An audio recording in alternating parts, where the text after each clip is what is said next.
दोस्तों आज पेश है देवलोक की कन्या। ये कवर चित्र है। शुरू करते हैं दोस्तों। बहुत समय पहले की बात है। शील दीप मूलवर्धन नाम का एक राजा राज करता था।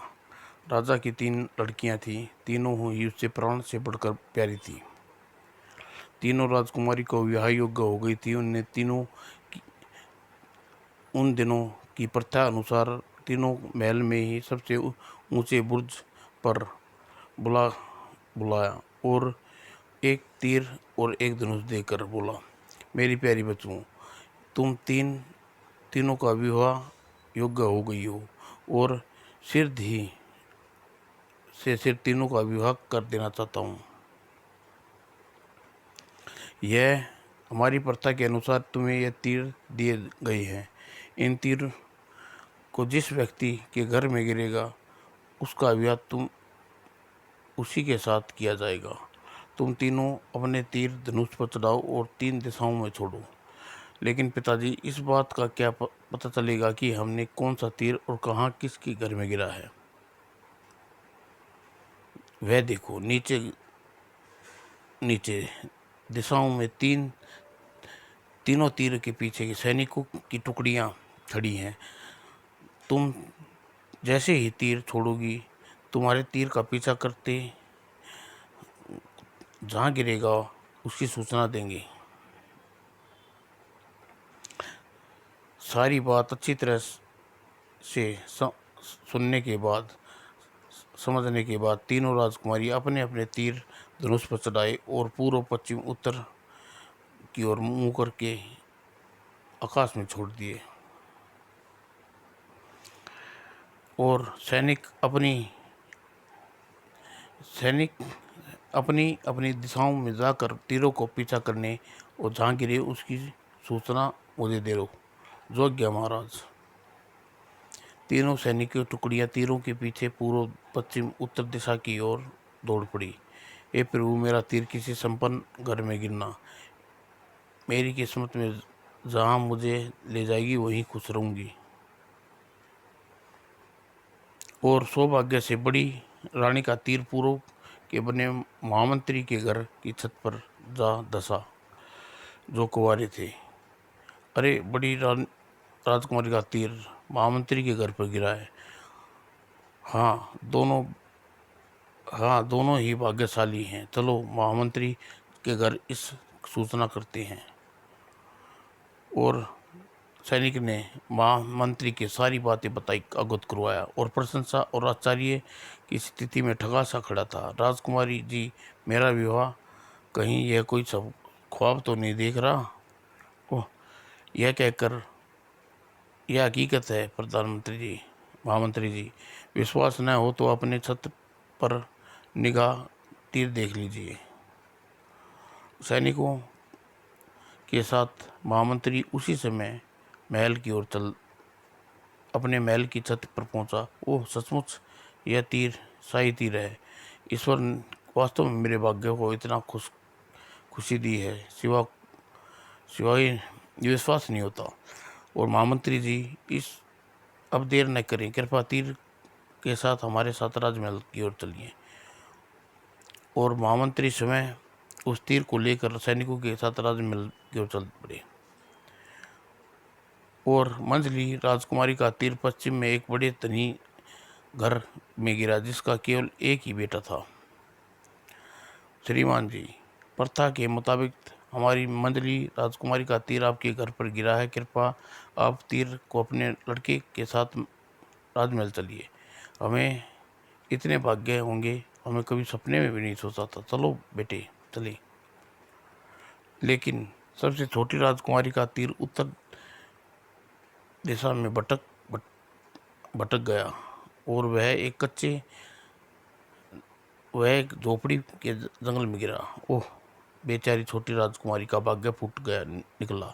उसका तीर गरीब झोपड़े में गिरा है। पता नहीं क्या बीतेगी छोटी राजकुमारी साथ। खूब मजबूरी है, उसे जो मिलना है होगा। आओ बीते चले। जबकि सैनिक लकड़हारे की झोपड़ी में प्रवेश किया और चूल्हे पर रोटियां सेक रहा था। सैनिकों को देखकर वह बुरी तरह घबराया। लेकिन अब मुझसे कोई भूल हो गई। घबराइए नहीं नौजवान लकड़ारे, ऐसी कोई बात नहीं है, बल्कि हम तुम्हारे लिए यह बताने आए हैं, जल्द ही छोटी राजकुमारी का विवाह तुम्हारे नसीब खुलने वाले हैं। कहकर सैनिक लकड़हारे की सारी बात बताई। तुरंत ही लकड़हारा यह सब सुनकर बजाय प्रसन्न होने की अधिक घबरा गया। मेरा विवाह राजकुमारी से होगा, ऐसा कैसे हो सकता है? मेरे पास न तन पर ढांपने के लिए कोई कपड़ा है, न खाने के लिए 2 वक्त की रोटी है। बड़ी मुश्किल से अपना गुजारा कर पाता हूँ। मैं भला राजकुमारी जी को का ब्याह कहाँ रखूँगा, क्या खिलाऊँगा? नहीं भाई नहीं, मुझे यह ब्याह नहीं कर सकता। आप राजा से कह दें कि राजकुमारी फिर से तीर मेरे यहाँ नहीं गिरा। सुनो लकड़ारे, हम अपने कर्तव्य से लाचार हैं, अतः तुम्हें हमारे साथ महाराज के चलना होगा, वरना तुम्हें साथ जबरदस्ती करनी पड़ेगी। लेकिन कुछ नहीं, चुपचाप तीर उठाओ और हमारे साथ चलो। मजबूरन लकड़ारे को तीर उठाकर सैनिकों के साथ चलना पड़ा और दोनों उधर पूर्व के सैनिक मंजली राजकुमारी तीर पीछे जाने वाले सैनिक महामंत्री के सेठ के लड़के के दरबार में हाजिर हुए। राजा ने दोनों राजकुमारी के चेहरे पर प्रशंसा से खिल उठे। राजपुरोहित जी, इन दोनों के विवाह की तैयारी कीजिए। हमें खुशी है कि अपनी बेटियों के लिए सुयोग्य वर मिले। अब देखना है मेरी छोटी बेटी के भाग्य में कैसा वर लिखा है। चिंता न करिए महाराज, ईश्वर की कृपा से आपकी छोटी बेटी भी अच्छा ही वर मिलेगा। लेकिन उत्तर दिशा ये गए सैनिक लकड़हारे को लेकर दरबार में हाजिर हुए। महाराज की जय हो। ओह, तुम लोग आ गए, जल्दी बताओ हमारी छोटी बेटी के लिए क्या खबर लाए हो। ओह, और वह तुम्हारे साथ में फटेहाल व्यक्ति कौन है? महाराज, यह व्यक्ति एक गरीब लकड़हारा है। छोटी राजकुमारी का तीर इसी के घर में गिरा। सुनकर राजा का कलेजा फट गया। क्या यह नहीं हो सकता? क्या बक रही हो? और महाराज, हम सच कह रहे हैं। प्रमाण के तौर पर राजकुमारी का शाही तीर इसके पास है। नहीं नहीं, ऐसा नहीं हो सकता। हमें अपनी लाडली बेटी का विवाह ये भिखमंगे से साथ नहीं कर सकते। मैं भी यही कहता हूँ महाराज। महाराज, भला मैं एक फटियाल भिखारी कहाँ राजकुमारी जी को में बेमिल विवाह राजकुमारी के साथ यह अन्याय है। शाबाश, हमें तुमसे ऐसी ही उत्तर की आशा थी, लेकिन तुम्हें अपने दरबार में खाली हाथ नहीं जाने देंगे। राजकोष राजमंत्री, ये लकड़हारे का मुंह मांगा धन देकर आदरपूर्वक विदा करो। हम अपनी बेटी का दोबारा से तीर तलवा कर इसके लिए योग्य वर तलाश करेंगे। जो आज्ञा महाराज। और छोटी राजकुमारी, जो अब तक वार्ता में खामोशी सुन रही थी, एकदम खड़ी होकर बोली, यह तुम क्या कह रही हो? ठहरिए पिताजी, मैं दूसरी बार तीर छोड़ने के लिए बिल्कुल तैयार नहीं हूँ, क्योंकि मेरा तीर इस गरीब लकड़हारे के घर में गिरा है। रीति रिवाज के साथ मुताबिक तो मुझे इससे विवाह करूँगी। यह तुम क्या कह रही हो बेटी? भला गरीब आदमी से तुम कैसे खुश रखेगा? महलों में पलने वाली कहीं झोपड़े में भूखा पेट रह सकेगी? मेरे भाग्य में यदि दुख लिखा है तो मुझे दुख सहने के लिए भी तैयार हूँ पिताजी। ईश्वर को यही मंजूर है। मेरा तीर इसी के घर में गिरा। आप मेरे इससे विवाह की तैयारी कीजिए। दूसरा तीर चलाने की अपेक्षा मैं जीवन कुंवारा रहना अधिक पसंद करूंगी।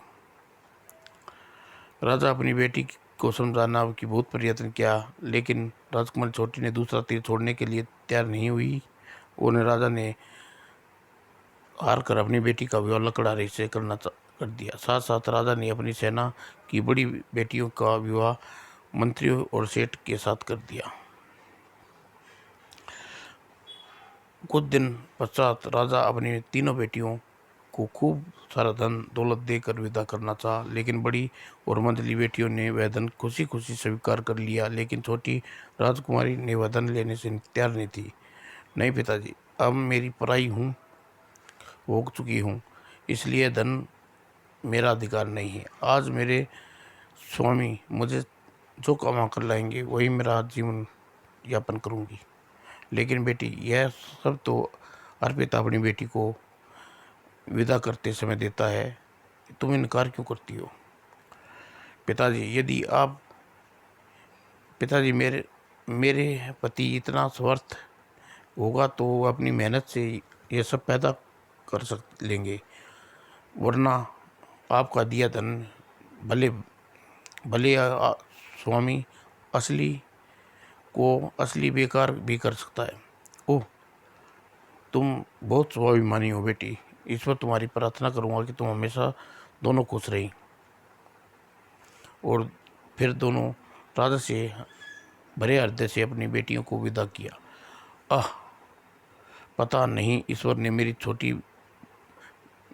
छोटी बेटी के भाग्य में क्या लिखा है। और राजा, धीरज रखिए महाराज, शायद इसी छोटी बेटी राजकुमारी की कोई भलाई है वो। यदि भाग्य में खुशियाँ होगी तो वह जरूर उस लकड़हारे के साथ प्राप्त होंगी। वो छोटी राजकुमारी राजमहल छोड़कर खुशी खुशी लकड़हारे के झोपड़े में आकर पति पत्नी दिन भर झोपड़ी को सफाई की, फूलों से सजाया। और रात राजकुमारी ने हाथों से भोजन पकाकर अपने पति को खिलाया। आह, ऐसा स्वादिष्ट भोजन मुझे वर्षों बाद खाने पर नसीब हुआ हूँ। आप चिंता न करो स्वामी, अब मैं आ गई हूँ तो प्रतिदिन आपको ऐसा भोजन खाने को मिलेगा। और रात को लकड़हारे इतनी अच्छी नींद आई कि जीवन में कभी नहीं आई। और अपने अगले दिन लकड़हारा जंगल में लकड़ियाँ काटने के लिए जाने लगा, तैयार हुआ। राजकुमारी बोली, स्वामी, मैं भी आपके साथ जंगल जाना चाहती हूँ ताकि आपका कुछ काम में मदद कर सकूँ। यह तुम क्या कह रही हो प्रिय? यह काम तुम जैसी सुंदर स्त्री के लिए नहीं है। लोग देखेंगे तो क्या कहेंगे? पति के काम में हाथ बटाना प्रत्येक स्त्री का कर्तव्य होता है, इसलिए मैं कोई बुरा काम नहीं कर रही। हम दोनों मिलकर ही काम मेहनत मजदूरी करेंगे, अपने छोटे से घर में खुशियाँ से भर देंगे। जब लकड़हारे समझाने के बाद भी राजकुमारी अपनी जिद पर नहीं छोड़ी तो लकड़हारे ने अपने साथ जंगल में ही भीतर ले गया और दोनों मिलकर लकड़ी काटने लगे। इस तरह दोनों प्रतिदिन जी तोड़ मेहनत करके और रात को खाना खाकर आराम से नींद से सो जाते। धीरे धीरे दिन बीतने लगे। 2 साल हुए। राजकुमारी को एक लड़की को जन्म दिया। आह, आज दिन कितना खुश नसीब है उन्हें।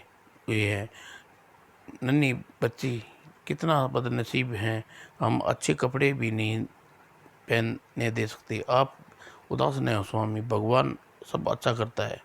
आप देखना, बच्ची के भाग्य में भगवान हमें सारी गरीबी दूर कर देगा। वो लड़की के जन्म के बाद भी राजकुमारी लकड़हारे के साथ जंगल में लकड़ियाँ काटने नहीं गई, लेकिन वह नित्य की भांति अपने साथ जाने लगी। और वह अपने बेटी को भी साथ ले जाती और लकड़ी काटते समय अपनी पीठ पर बांध लेती।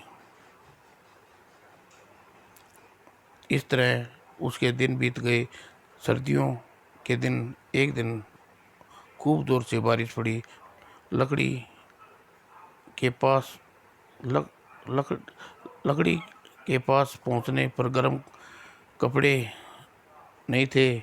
बाहर ठंड में चल रही थी, इसलिए राजकुमारी उस दिन लकड़हारे के साथ काम पर न गई और बच्ची को संभालने के लिए घर पर रुक गई। चूँकि पेट भरने के लिए लकड़ी काटना जरूरी था, इसलिए लकड़हारे ने उस भयंकर वर्षा और ठंड में लकड़ी काटने के लिए जंगल में जाना पड़ा।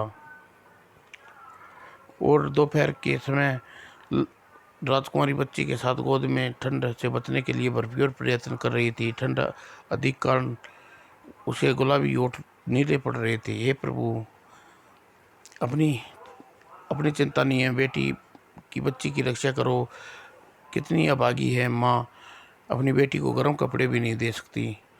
और तभी अदृश्य अद्भुत घटना घटी। झोपड़ी में तेज चारों रोशनी फैल गई और उस रोशनी में 3 सुंदर कन्याएं प्रकट हुई और दुखी बहुत दुखी प्रतीत हो रही है। बहन, तो नेक राजकुमारी की मदद करनी चाहिए।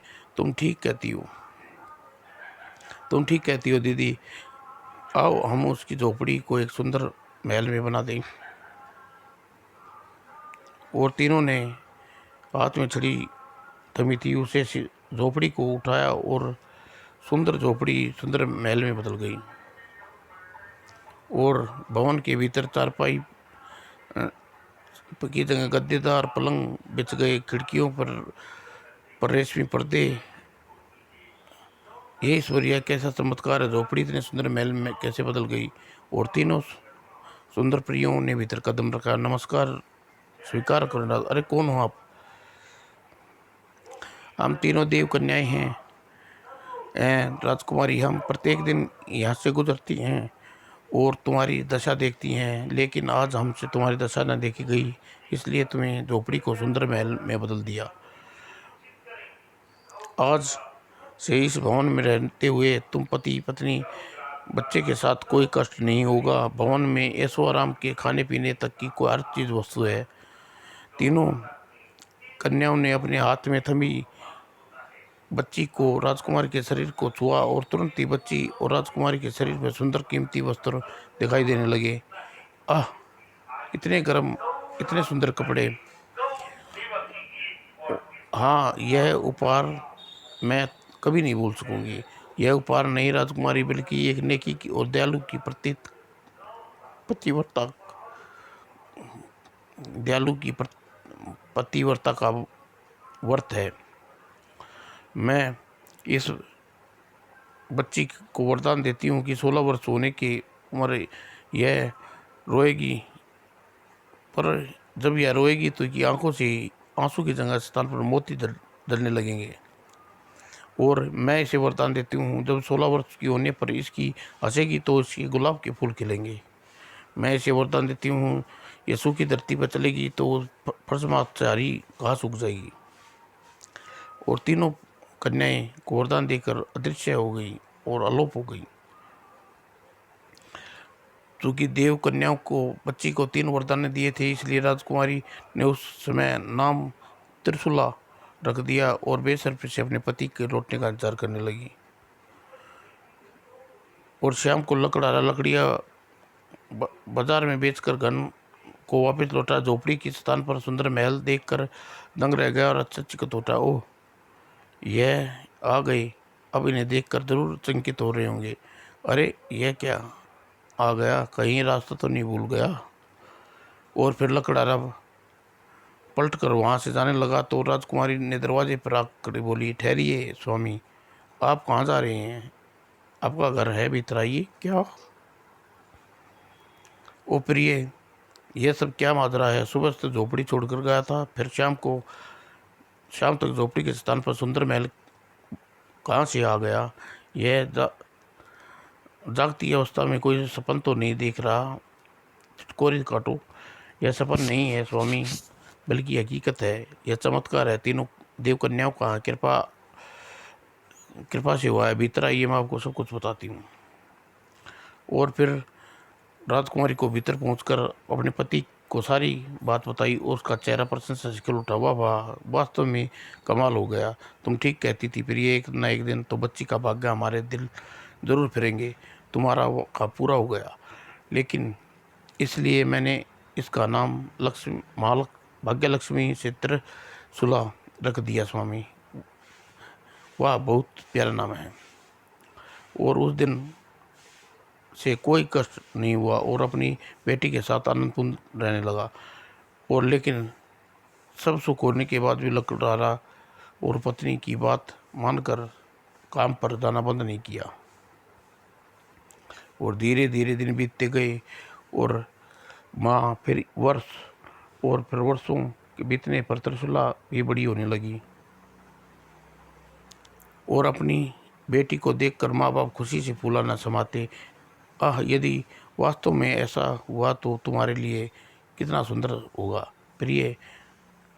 देखो, एक दिन हमारी त्रिशूला किसी राजमहल में रानी बनकर जाएगी और जब त्रिशूला को 16 वर्ष की हो गई तो देवकन्याएं के आशीर्वाद से रंग उसका रूप रावण किसी सुंदर किसी दुख व्यतीत हो उसकी आंखों से के स्थान पर मोती झरते। ओह ओह, कितनी दुखारी है बूढ़ी माँ। और जब वह पशु पक्षी को उड़ने खेलते कूदते चहकते देखती तो वह हंसी मुस्कान से गुलाब खिलते। और जब वह सूखी धरती पर चलती तो वहाँ हरी घास उगती। उसके अदृश्य गुणों की चर्चा दूर दूर तक फैलने लगी। अरे वाह, जंगल के पास रह रहे लकड़हारे की लड़की को देखो। हाँ भाई, एक बार देखने से सौभाग्य मिला था। सच पूछो भैया तो मुझे कोई साधारण लड़की नहीं लगती। वह कोई देवकन्या है या कोई देवकन्या देवी है देवकन्या। ठीक कहते हो भाई, वरना किसी साधारण लड़की के रोने से मोती झड़ते हों, हंसने से गुलाब खिलते हों और चलने से घास उगती हो। त्रिशूला के गुणों की चर्चा फैलते फैलते एक पड़ोसी राज्य के राजा शेर सिंह की कानों पड़ी। वो वास्तव में ऐसी लकड़हारे की बेटी अद्भुत गुणों से स्वामिनी है, विश्वास नहीं होता। क्यों ना मैं भेष बदल कर देखने जाऊं। और राजा ने शेर सिंह ने वेश बदल कर घोड़े पर सवार होकर त्रिशूला देश की ओर चल पड़ा और सीमा में पहुंचा। सीमा के कहीं एकमात्र जंगल, वहाँ लकड़हारा अपनी पत्नी और त्रिशूला के साथ देवकन्या बनाए हुए कच्चित भवन में रहता था। सुना है इस जंगल के पार करने से उस लकड़हारे का घर है, अभी मालूम हो जाएगा। राजा शेर सिंह ने जंगल पार किया। उसके सामने लकड़हारे का शानदार घर देख आसपास हिरण खरगोश सुंदर पशु पक्षी खेलती त्रिशूला नजर आई। ओह, लगता है यही है वह अद्भुत गुणों वाली लड़की। मुझे छुपकर इसकी हरकत देखनी चाहिए। यह वास्तव में स्वयं सामने आ जाएगी। और राजा शेर सिंह ने एक स्थान पर छिपकर त्रिशूला पर नजर रखी और त्रिशूला किसी बात पर खिलखिलाकर हंस पड़ी। गुलाब के सैकड़ों फूल खिल उठे। और यह तो वास्तव में चमत्कार है। हा हा हा। और फिर जब किसी बात पर न जाने सोचकर त्रिशूला के चेहरे पर उदास आंखों में मोती चढ़ने लगे। हे भगवान, मैं कोई सपना तो नहीं देख रहा। और इस तरह जब वो त्रिशूला सूखी धरती पर चलने लगी तो हरी हरी घास उत्पन्न होगी और लड़की वास्तव में देवी शक्ति है कि स्वामिनी है। इसके जिस घर जाएगी वह स्वर्ग बना देगी। क्यों ना इसे अपने बेटे की शादी इसके साथ अपनी पुत्र वधू बना लूं। इसके माँ बाप भी तैयार हो जाएंगे और धन्य हो जाऊंगा। और सोचने विचारने पर राजा शेर सिंह ने साथ अपने देश राजमहल लौटा आया और अपने बेटे को बुलाकर उसने सारी बात बताई। राजकुमार त्रिशूला का चमत्कारिक गुणों के व्याख्यान कर चुका था। अब त्रिशूला को शादी करने के लिए तैयार हो गया। तो बेटा, तो ठीक है बेटा, आज ही उस लड़की के माता पिता के पास संदेश लेकर तुम्हारी पैगाम शादी का पैगाम भिजवाता हूँ। आपने बिल्कुल ठीक सोचा पिताजी। मंदिरा पिताजी मंदिरा बूढ़ी जरूर हो गई है, लेकिन अपने महल में समझदार कोई दूसरी शादी नहीं। मुझे आप बिल्कुल ठीक सोचा पिताजी। मंदिरा बूढ़ी जरूर हो गई है, लेकिन हमारे महल में उसे समझदार कोई स्त्री नहीं है। मुझे विश्वास है वह रिश्ता अवश्य ही पक्का कराएगी। और राजा ने तुरंत मंदिरा को बुलाया और मंदिरा ने महल में सबसे विश्वसनीय और बुद्धिमान स्त्री थी। वो अपने समस्त परिवार संबंधियों के साथ राजा स्वयं उसका ध्यान करते थे और उसकी हर जायज़ नाजायज़ मांग को पूरा करते थे। महाराज की जय हो। मुझे नाचिस को अचानक क्यों याद किया महाराज? क्या मैं इस बूढ़ी को कोई भूल होगी? ऐसी बात नहीं है मंद्रा बहन। दरअसल इसी समय तुम्हें आवश्यक काम के लिए बुलाया है। तुम्हें विस्तार मुझे विश्वास है इस केवल काम तुम ही कर सकती हो। हुक्म कीजिए महाराज। मैं आपके किसी काम या नासिर के प्राण भी देने के लिए बूढ़ी पीछे नहीं हटेगी। तो ठीक, मुझे तुमसे ऐसी ही आशा थी मंत्रा बहन, लेकिन इस समय मैंने तुम्हें अपनी जान लेने नहीं बल्कि अपने बेटे के रिश्ता एक लड़की के घर जाकर पक्का करने के लिए बुलाया है। लड़की मुझे पुत्रवधू के रूप में भाग गई है, कहकर राजा ने सारी बात बताई। सुनकर मंद्रा चतुर बुढ़िया ने होठों पर ऐसी मुस्कान फैल गई। महाराज इतनी सी बात है, बस इस रिश्ते के लिए आप बिल्कुल पक्का ही समझिए, शादी की तैयारी कीजिए, आप चिंता न कीजिए महाराज। रानी मैं उन्हें ही रानी बनूंगी। और लेकिन मंत्रा बहन, मैं चाहता हूँ कि यह शादी हमारे देश नहीं बल्कि इस महल में ही हो। इसके लिए तुम्हें लड़की के माँ बाप को तैयार करना है। और राजा अगले दिन बुढ़िया बंदरा को सैनिकों के साथ लकड़हारे के घर पहुंचती है और तरसुला अकेली ही घर पर थी। राजकुमारी लकड़ी काटने जंगल गए थे। आप कौन हैं दादी अम्मा, और मुझसे और किससे मिलना चाहती हैं? पहले मैंने आपको कभी नहीं देखा। मुझे अपना शुभचिंतक समझिए बेटी। मैं तुम्हारे माता पिता से मिलने आई हूँ। वे जंगल में लकड़ियाँ काटने गए हैं, संध्या तक घर वापस लौटेंगे। ओह, मुझे संध्या तक रहना होगा, लेकिन तुम चिंता न करो, मुझे कोई परेशानी न होगी। ठीक है, मैं आपके लिए कुछ खाने के लिए बना दे लाती हूँ। वो त्रिशूला जल्दी ही बुढ़िया के लिए खाने की चीज़ें बनाकर ले आई। बुढ़िया ने मंदरा मीठी मीठी बातें करने लगी और उसे त्रिशूला की सुंदरता अपने मन ही मन लुभावने लगी। कमबख्त रानी, तुम राजकुमार से मैं अपने बेटे की शादी करना चाहती थी, पर राजकुमार के लिए यह रिश्ता मांगने आई हूँ, लेकिन मैं जीते जी कभी राजघराने की बहू नहीं बन पाएगी। बातें ही बातें में समय बीत गया। शाम हो गई। लकड़हारा राजकुमारी लकड़ियाँ काट कर लौटे आए। बूढ़ी मंदरा ने उन्हें राजा का संदेश राजकुमारी सुनकर दोनों खुशी से झूम उठे। हमें यह रिश्ता मंजूर है माँ जी। हमारी बेटी राजा की पुत्रवधू बनेगी, इससे बढ़कर खुशी की क्या बात हो सकती है? मैं राजा लेकिन महाराज की इच्छा से यह महल राजमहल में हो, क्योंकि वे नहीं चाहते कि किसी को यह पता चले कि होने वाली पुत्रवधू एक गरीब लकड़हारे की बेटी है। आपको केवल अपनी बेटी हमारे साथ वहाँ भेजनी होगी। हमें कोई आपत्ति नहीं है माँ जी।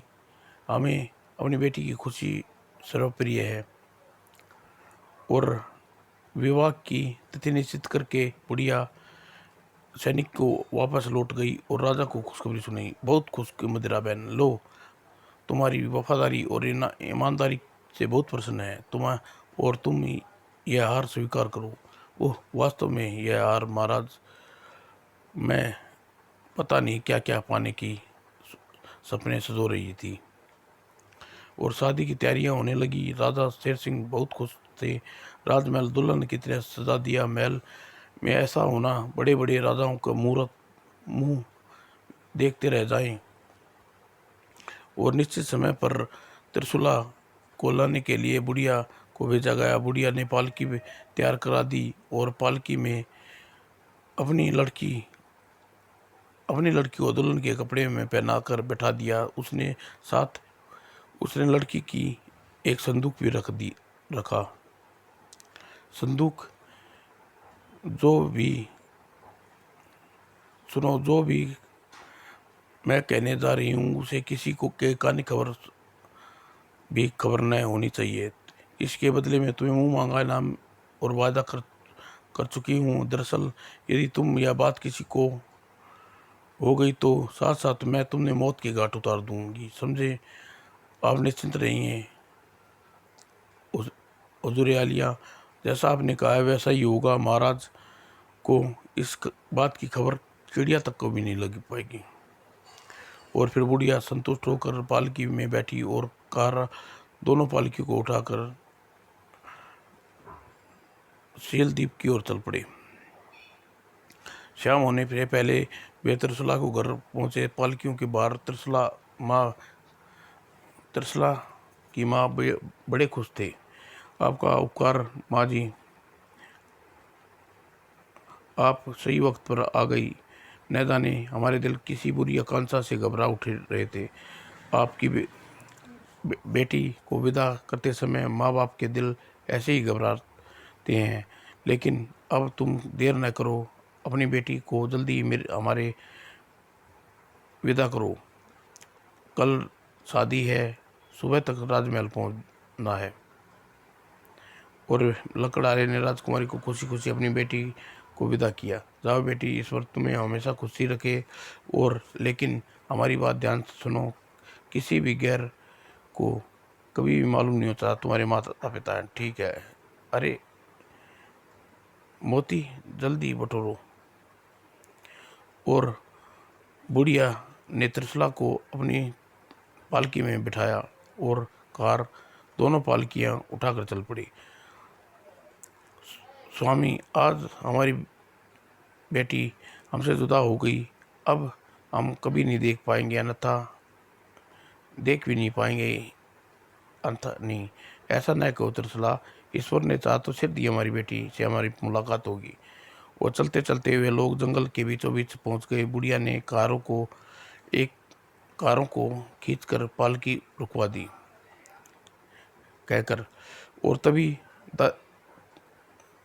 अभी आई दादी माँ। त्रिशला बेटी जरा बाहर आओ, देखो कितना सुंदर नज़ारा है।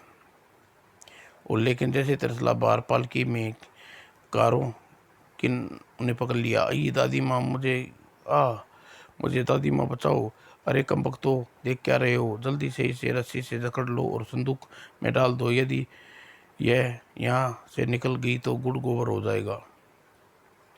कारों ने अन्न फन त्रिशला को रस्सी में पकड़ा। चलो इसे संदूक में बंद कर दो, नदी में डाल आओ, जल्दी करो। ओह, तो यह साजिश है दादी मम्मा की। और बेचारी त्रिशला अपना बचाव नहीं कर पा सकी और कारों ने उसे झटपट लकड़ी की संदूक में डाल दिया और संदूक को उठाकर पास की नदी में ले चले। और नदी के किनारे पहुंचकर संदूक नदी में फेंक दिया। उसने और उसका बचाव उसका बचना संभव है। अब उसका बचना असंभव है। अब वापस लौटो, इस काम के लिए बूढ़ी हमें खूब धन देगी। और वापस लौटकर कारों ने पालकी उठाई और पुनः राजमहल की लौट चले। अब मेरी बेटी राजकुमारी रानी बनेगी। पर्दों का खिंचाव होने के कारण महाराज उसका चेहरा नहीं देख पाएंगे, जबकि राजकुमारी तो वैसा ही उसके चेहरे देख। अतः मेरी बेटी इस मार्ग में कोई खतरा पेश नहीं आएगा। और जब दोनों पालकियां राजमहल में पहुंची तो राजा ने परिवार के साथ साथ राज दरबार में प्रविष्ट लोगों ने उसका खूब स्वागत किया। और तब भोर का उजाला चारों ओर फैल चुका था। और उस दिन शुभ मुहूर्त देखकर राजा ने अपने बेटे का विवाह बुढ़िया की बेटी के साथ त्रिशला समझकर कर दिया। बुढ़िया की साजिश किसी को का पता न चला। रात को, ये प्रिय तुम कितनी खूबसूरत हो। हमारा सौभाग्य है कि तुम जैसी सुंदर पत्नी हमें हमें सुना है। तुम जब हंसती हो तो गुलाब के फूल खिलते हैं। कृपा हमें हंसकर दिखाओ। और यह चमत्कार अपनी आंखों से देखना चाहते हैं। इस बात पर राजकुमारी को क्या जवाब देना। वह बुढ़िया ने अपनी बेटी पहले ही सिद्ध सिखा दिया था। अतः बूढ़ी की वंदना बेटी वंदना तुरंत ही उदास चेहरा बनाती हुई बोली, नहीं स्वामी, वैसा चमत्कार नहीं हो सकेगा, क्योंकि जिस देवता ने मुझे यह वरदान दिया था उसने कहा था जिस दिन विवाह के पश्चात मेरे सारे गुण जाते रहेंगे। ओह अच्छा प्रिय, तुम्हें उदास न हो। यदि तुम मुझसे यह गुण अब नहीं रहे तो मेरे प्रेम मुझसे कम नहीं होगा। यह रात उसके लिए बहुत दुखपूर्ण बताई, क्योंकि दूसरे दिन भोर होते ही यह सारी खुशी दुख का शोक में बदल गई। भोर होने के साथ ही दिल का दौरा पड़ने से राजा शेर सिंह की मृत्यु हो गई। ओह पिताजी, धीरज रखो राजकुमार, ईश्वर को शायद यही मंजूर था जल्दी ही तुम्हें राजगद्दी संभाल कर राज करिए, इसलिए अपने आप को संभालो। राजा शेर सिंह की मृत्यु के पश्चात प्रजा जगह जगह खुसर फुसर होने लगी और वंचना को त्रिशूला समझकर सभी उसकी आलोचना करने लगे। हमने सुना था कि राजकुमार की पत्नी बहुत ही अद्भुत गुणों की स्वामिनी है। वह तो बहुत ही मनुष्य निकली, आती महाराज को निकल गई। अरे भाई, कभी आगे देखो क्या क्या होता है। मुझे तो यह लगता है राजकुमारी वह कुल देवी हमारे लिए बहुत ही मुश्किलें लाई है। भगवान न करे राजकुमार को कुछ हो जाए। और ऐसी चर्चाएं सुनकर राजकुमार के कानों में पड़ी, सुनकर राजकुमार दुख हुआ, लेकिन उसे इस पर कोई विशेष ध्यान नहीं दिया। रात तिलक होने के बाद राजगद्दी संभालने सुचारू रूप से राजकार्य चलाने लगा और प्रजा की भलाई में जुट गया। उधर वह संदूक तरसला बही नदी में एक बहता जा रही थी। एक दिन एक किसान की खेत जोत रहा था। किसान की दृष्टि पड़ी, अरे यह संदूक कैसा है, और उसने तैरता हुआ उस संदूक के निकट पहुंचा और संदूक खींचकर नदी से बाहर निकाला और निकालते ही मोतियों से तरसला रस्सियों में बंदी देखकर गया। ओह, यह इतनी सुंदर लड़की, अत्याचार किसने किया, यह ढेर सारे मोती हैं इसके पास तो।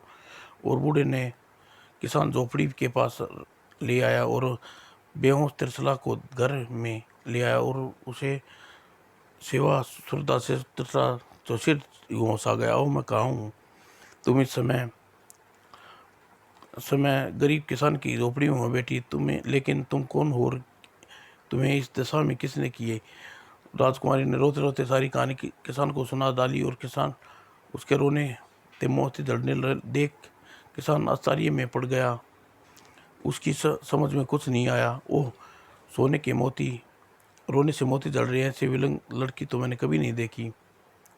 बूढ़े किसान ने इस दुनिया में कोई अपना नहीं था, उसने बहुत ही गरीब था, त्रिशला को अपने घर में रख लिया और वह मोतियों बेचकर आनंदपूर्ण जिंदगी व्यतीत करने लगा। त्रिशला चूँकि मालूम नहीं था कि वह किस देश में रहने वाली है, अतः वह पास रहने की कोई आपत्ति नहीं थी। एक दिन बूढ़ा किसान त्रिशला के लिए सुंदर सुंदर कपड़े ले लाया और वस्त्रों को देखकर त्रिशला हंस पड़ी और गुलाब के फूल खिल गए। अरे, यह तो हंसने से गुलाब के फूल निकलते हैं। यह फिर माजरा बूढ़े किसान को समझ में नहीं आया। वह त्रिशला से कहा, बाबा देखिए, क्या इन फूलों को राजमहल में जाकर बेच आओ, बहुत सुंदर पैसे मिलेंगे। हाँ बेटी, तुम ठीक कहती हो। ठीक है, मैं इन मौसम में गुलाब के फूलों का नहीं आता, मैं इसे सुंदर फूलों को देखकर हर कोई इसे खरीद लेगा। वह वह फूलों का गुच्छी लेकर सुंदर गढ़ में राजमहल में जा पहुंचा और चिल्ला चिल्ला कर फूल बेचने लगा। फूल ले लो, फूल ले लो, गुलाब के ताज़ा फूल ले लो। और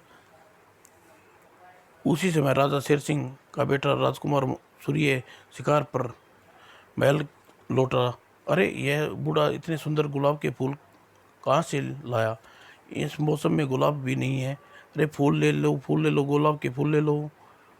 उसने बूढ़े से बुलाया और मुंह मांगे पैसे लेकर फूल खरीद लिए। बाबा, ये ऐसे गुलाब के फूल कल फिर लेकर आना, ज़रूर लेकर आऊँगा, भला ज़रूर लेकर आऊँगा। और घर पहुंचकर बूढ़े ने त्रिशला को सारी बात बताई। फिर वह हंसी और चारों ओर गुलाब फूल खिल गए। हा हा। और बेटी हंसना बंद करो, ये गुलाब मुझे अभी नहीं, सुबह चाहिए, वरना ये सुबह तक मुरझा जाएंगे। ये फूल नहीं मुरझाएंगे बाबा, तुम इन्हें कल बेचाना। और अगले दिन गुलाब को लेकर पुनः राजमहल पहुंचा और देखते ही सैनिक ने तुरंत राजकुमार के पास ले गए। अच्छा, तुम गुलाब के फूल लाए हो? हाँ अंदाता, यह लीजिए। यह सारे फूल लेकर राजकुमार फिर उसके मुंह से मांगी कीमत दिलवा दी। बूढ़ा चलने को हुआ तो राजकुमार ने अचानक पूछा, अच्छा बाबा, ये एक बात बताओ, तुम इतने सारे सुंदर गुलाब के फूल किस बाग से लाए हो? बाग से तो नहीं हजूर, तो बिल्कुल नहीं। इतना कहते ही बूढ़े ने अचानक चुप्पी साध ली। चुप्पी क्यों हो गए बाबा? यदि दो जवाब दो बाबा, यह फूल किसी बाग से नहीं लाए तो तुम कहाँ से लाए हो? तुम्हें सच नहीं तो तुम्हारी गर्दन उड़ा दी जाएगी। ओह हजूर, बूढ़े ने कहना, बूढ़े की बहाना करना चाहा, लेकिन बहाना करने की हिम्मत न हुई। उन्हें सब कुछ सच सच बता दिया। सुनकर एक अनोखी लड़की है मुझे समुद्र में बहती मिली, और हंसती है तो गुलाब के फूल करते हैं, रोती है तो उसकी आंखों से मोती झरते हैं। ओह, त्रिशला के ये गुण तो त्रिशला में अर्थात वह मेरी पत्नी में थे। ओह, तो जिसके मैंने ब्याह किया वो कौन थी? और राजकुमार ने उसी समय अपनी पत्नी कंचना के पास पहुंचा, और उस समय बूढ़ी मंत्रा भी मौजूद थी। दोनों राजकुमार क्रोध का चेहरा देखकर दोनों बहस उठिया। आखिर दुष्ट स्त्रियों, तुम सच सच बताओ तो तुम दोनों मेरे साथ क्या धोखा किया है, वरना तुम दोनों को फांसी पर लटकवा दूंगा मैं। और बहस से बुढ़िया ने सब कुछ सच सच सुनाया। और दोनों माँ बेटी रोक कदमों पड़ गया। हमें क्षमा कर दो, हमें क्षमा कर दो, हमसे भूल हो गई, तुम दोनों को क्षमा योग्य नहीं है, दुष्ट स्त्रियों दूर हो जाओ। और दोनों माँ बेटी बहुत गिड़गिड़ाई, रहम की भीख मांगी, लेकिन राजा ने उन पर दया नहीं की और सैनिकों को बुलाकर आदेश दिया, सैनिकों जाओ, इन दोनों को दुष्ट माँ बेटियों को ले जाकर कल कोठरी में डाल दो और बाकी की जिंदगी उसी में सड़ती रहेंगी। और इसके बाद राजकुमार स्वयं बूढ़े के साथ घर पहुंचा, और जब त्रिशला को सारी बात बताई तो उस रानी इतना प्रसन्न हुई कि सारा घर फूलों से सज उठा। ओह प्रिय। और राजकुमार त्रिशला को आदर सहित महल ले आया और शुभ अवसर पर देखकर त्रिशला से विवाह कर लिया। और खुशी खुशी के मौके पर त्रिशला के माँ बाप को भी बुलाया, और वे बूढ़े विवाह में देखकर बहुत प्रसन्न हुए, और दोनों आनंदपूर्ण जीवन व्यतीत करने लगे। और समाप्त दोस्तों, बहुत बढ़िया कहानी थी।